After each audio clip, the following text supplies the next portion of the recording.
Hello guys, in this video I'm going to show you how to sell your Bitcoin on Binance and transfer it to your bank account. So to do this is pretty simple. So to sell your Bitcoin on Binance, it's pretty simple. Go to your wallet. So here you have your Bitcoin, for example, here in your funding.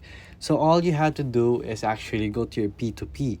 So here select your country in the top right corner. So let's just say US. So you are in the USD right here.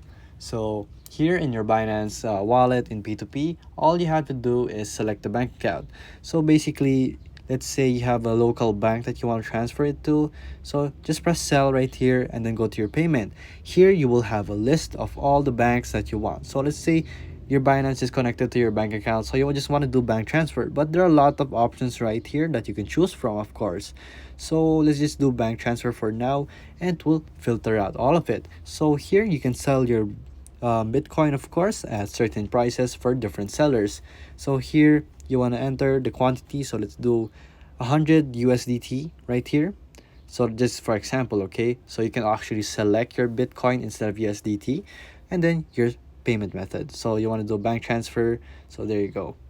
So from there, just sell your USDT, and then here it will be conferred with the bank seller or the seller itself, and then it will be transferred to your bank account in no time. So if this video was helpful, please hit the like button and don't forget to subscribe.